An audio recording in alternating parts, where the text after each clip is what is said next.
नमस्कार, मी शुभम राज. SP9 मराठीमध्ये आपलं सगळ्यांचं स्वागत. आता पाहूयात आजच्या विशेष बातम्या.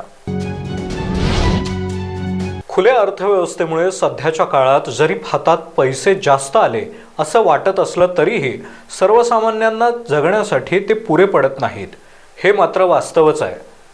तसेच रोजगार वाढवण्यामध्ये हे सरकार अपयशी ठरल्याचे मत अर्थशास्त्राच्या निवृत्त प्राध्यापिका डॉक्टर वंदना सोळसकर यांनी व्यक्त केलं.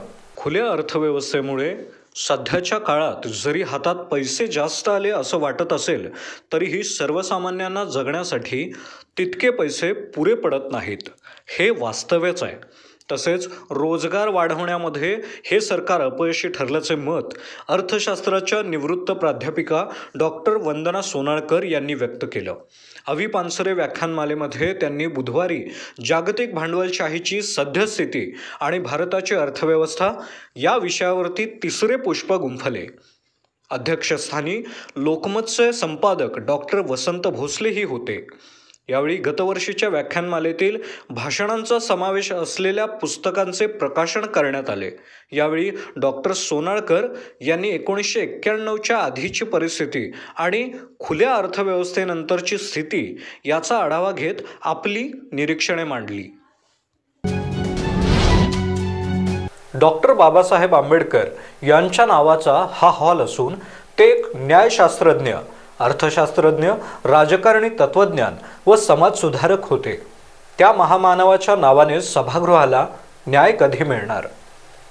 ज्या ऑफिसच्या नावातच समाज कल्याण आहे, परंतु ज्यांनी आपली भारतीय घटना लिहिली ते घटनेतील शिल्पकार महामानव डॉक्टर बाबासाहेब आंबेडकर यांचा समाज कल्याण परिसरात सभागृह आहे, त्याचे कल्याण कधी होणार हा प्रश्न सध्या उपस्थित होतोय.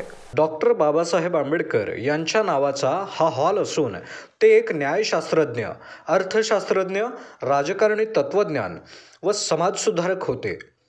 त्या महामानवाच्या नावाने सभागृहाला कधी न्याय मिळणार?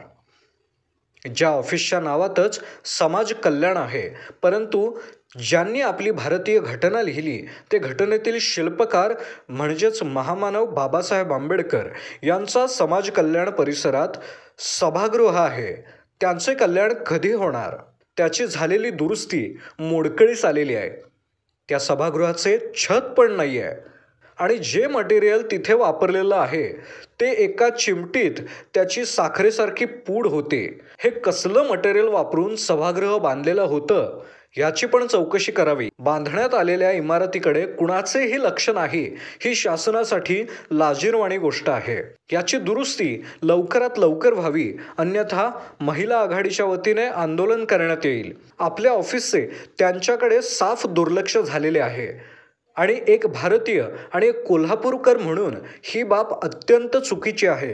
त्यामुळे या सभागृहाची आपण तात्काळ डागडुजी करावी अशी मागणी महिला आघाडीच्या वतीने करण्यात आलेली आहे. यासाठी रश्मिताई उद्धव ठाकरे, कोल्हापूर जिल्हा संपर्क प्रमुख अरुणभाई दुधवडकर, महिला संपर्क संघटिका श्रद्धाताई जाधव, कोल्हापूर दक्षिण विधानसभा संपर्क प्रमुख मंगेश साळवी, जिल्हा प्रमुख संजय पवार, जिल्हा संघटिका शुभांगीताई पवार यांच्या मार्गदर्शनाखाली हे निवेदन देण्यात आलं.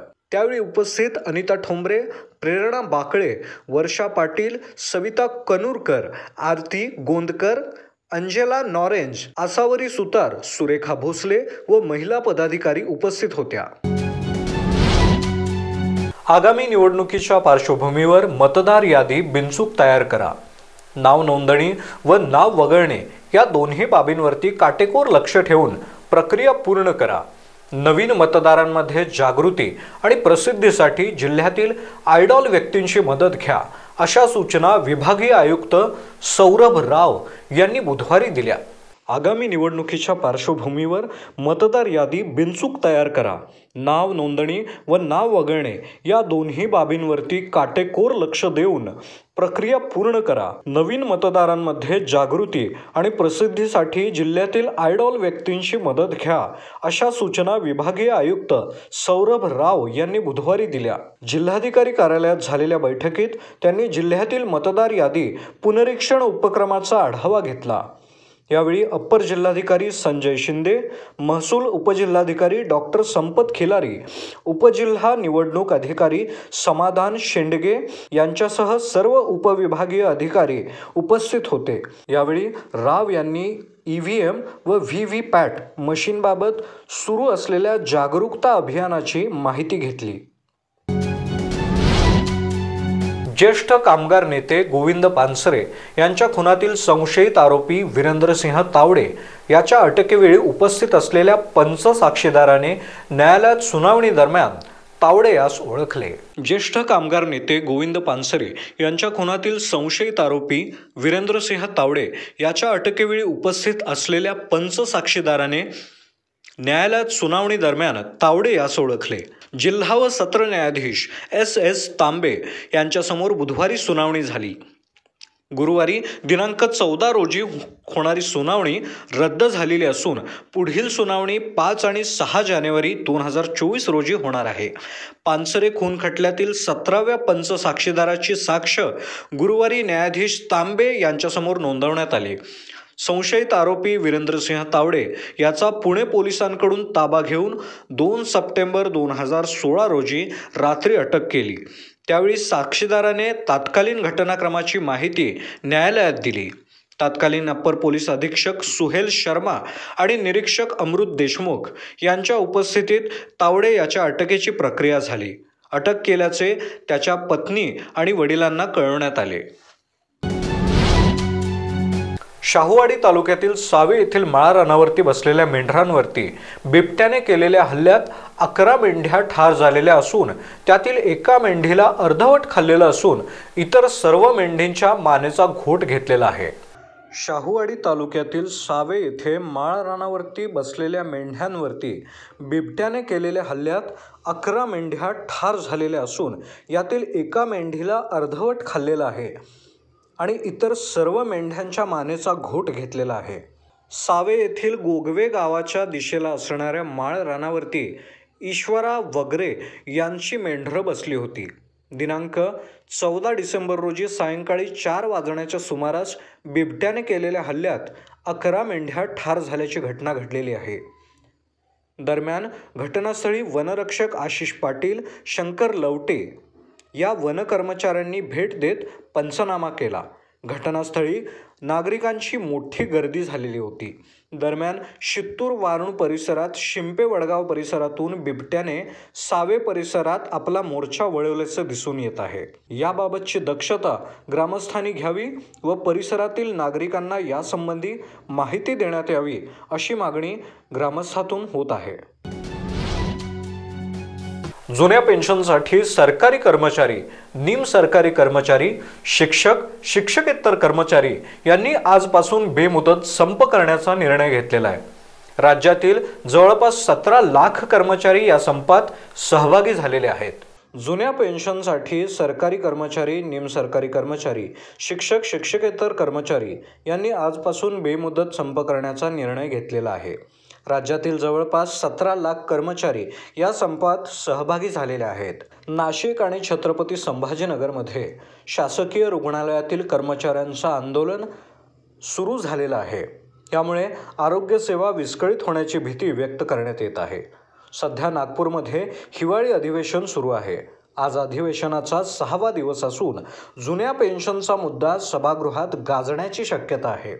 विधिमंडळाच्या पुढील वर्षी मार्चमध्ये होणाऱ्या अर्थसंकल्पीय अधिवेशनाचे राज्य सरकारी कर्मचाऱ्यांसाठी नवीन पेन्शन योजना लागू करण्याचा निर्णय घेतला जाईल, असे आश्वासन मुख्यमंत्री एकनाथ शिंदे, उपमुख्यमंत्री देवेंद्र फडणवीस आणि उपमुख्यमंत्री अजित पवार यांनी संपकरी संघटनेच्या नेत्यांना बुधवारी दिले। मात्र हे आश्वासन आज गुरुवारी विधानसभेत जाहीर करा तरच संपाचा पुनर्विचार करू असे या संघटनांनी बजावले व संपावर जाण्याचा निर्णय घेतला। त्यामुळे शिंदे सरकार नेमका काय निर्णय घेणार, कोणता तोडगा काढणार याकडे सर्वांचं लक्ष लागलेलं आहे। सांगली कारागृहाच्या तटबंदीवरील तारांमध्ये विजेचा प्रवाह स्पर्श करताच वाजणार अलार्म। ब्रिटिशकालीन जिल्हा कारागृहाच्या तटबंदीवरून गतवर्षी आणि नुकतेच कैदी पळाल्याचा प्रकार घडला। त्यामुळे कारागृहाची सुरक्षा पुन्हा ऐरणीवरती आलेली आहे। ब्रिटिशकालीन जिल्हा कारागृहाच्या तटबंदीवरून गतवर्षी आणि नुकतेच कैदी पळाल्याचा प्रकार घडला, त्यामुळे कारागृहाची सुरक्षा पुन्हा ऐरणीवरती आली आहे।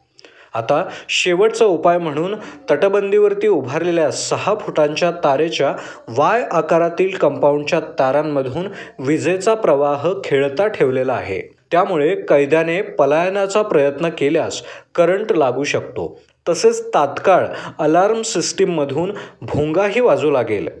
गतवर्षी जुलै 2022 मध्ये तासगावच्या खुनातील संशयित सुनील ज्ञानेश्वर राठोड राहणार येळगुड तालुका सिद्दगी हा तटबंदीवरून उडी मारून पळाला, तर गत महिन्यात पोक्सोच्या गुन्ह्यातील सदाशिव अशोक सनदे वय 25 राहणार मिसाळवाडी आष्टा हा पटवर्धन हायस्कूलच्या बाजूने पळाला।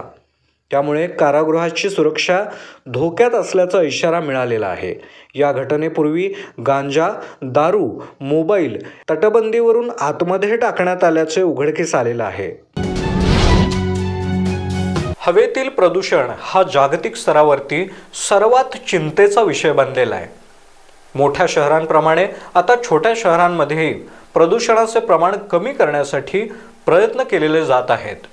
त्याचाच एक भाग म्हणून आता सांगली, मिरज, कुपवाड महानगरपालिका क्षेत्रात आयुक्तांनी प्रदूषण नियंत्रणाच्या दृष्टीने महत्त्वाची पावले टाकलेली आहेत। महापालिका आयुक्त सुनील पवार यांनी प्रदूषण नियंत्रणासाठी उपाययोजना सुरू केलेल्या आहेत। त्यानुसार राष्ट्रीय स्वच्छ हवा अभियान अंतर्गत सांगली, मिरज, कुपवाड महापालिकेमध्ये हवेतील प्रदूषण कमी करण्यासाठी विविध योजना राबवल्या जात आहेत। शासनाच्या मार्गदर्शन सूचनेनुसार महापालिकेने हवेतील प्रदूषण कमी करण्याकरिता 2 truck mount fog mist water Canon यंत्रे खरेदी केलेली आहेत। या यंत्रांमुळे हवेतील प्रदूषण कमी होण्यास मदत होणार आहे। आदमापूर येथे बाळूमामा देवस्थान आहे, तर या देवस्थानाला भक्तांकडून मोठ्या प्रमाणात धान्य दान स्वरूपात येत असतं। ते धान्य भक्तांना वाटप करत असताना बाळूमामा देवस्थानचे कर्मचारी दादागिरी करत असतात। ती दादागिरी खपवून घेतली जाणार नाही असा इशारा भुदरगड तालुका मनसेचे अध्यक्ष अशोक पाटील यांनी दिला आहे। भुदरगड तालुक्यामध्ये येत असलेल्या आदमापूर येथील बाळूमामा देवस्थान हे महाराष्ट्र, कर्नाटक आणि कोकण या राज्यातील बाळूमामा भक्तांचे देवस्थान आहे। तसेच या देवस्थानामध्ये भक्तांकडून मोठ्या प्रमाणात धान्य स्वरूपात दान दिले जाते, परंतु ते धान्य भक्तांना पाहिजे तसे दर लावून विक्री केली जात असते। परंतु भक्त बाळूमामांचे धान्य मिळावे म्हणून बाळूमामाच्या मंदिरामध्ये पहाटे 5 वाजल्यापासून रांगा लावत असतात, परंतु बाळूमामा देवस्थानचे कर्मचारी धान्य वाटप करण्यासाठी दादागिरी करतात व त्यांच्याकडून नाममात्र किंमत न घेता जादा दराने विक्री केली जाते। या संदर्भात कोल्हापूर देवस्थान कमिटीने याकडे तातडीने लक्ष घालून बाळूमामा भक्तांना न्याय द्यावा व बाळूमामा देवस्थानला दिलेले भक्तांकडूनचे धान्य इतर कुठे जाते याची चौकशी करण्यात यावी अशी मागणी भुदरगड तालुका मनसे अध्यक्ष अशोक पाटील यांनी केली। या प्रसंगी सौरभ पाटील, अनिल पाटील, संदीप लोंढे, प्रमोद कांबळे, श्रीधर गुरव, विमल पाटील, शेवंता कांबळे हे उपस्थित होते। बाळूमामा देवस्थानातील धान्य दर: तांदूळ 17 रुपये किलो, गहू 15 रुपये किलो, साखर 22 रुपये किलो, बाजरी 15 रुपये किलो, ज्वारी 17 रुपये किलो, गूळ 15 रुपये किलो आणि यानंतर कर्मचाऱ्यांनी लावलेले नवीन दर: तांदूळ 26 रुपये किलो, गहू 25 रुपये किलो, साखर 32 रुपये किलो, बाजरी 18 रुपये किलो, ज्वारी 25 रुपये किलो आणि गूळ 30 रुपये किलो। तर या होत्या आजच्या बातम्या। पुन्हा भेटूयात उद्या संध्याकाळी 8 वाजता SP9 मराठीवरती। तोपर्यंत नमस्कार।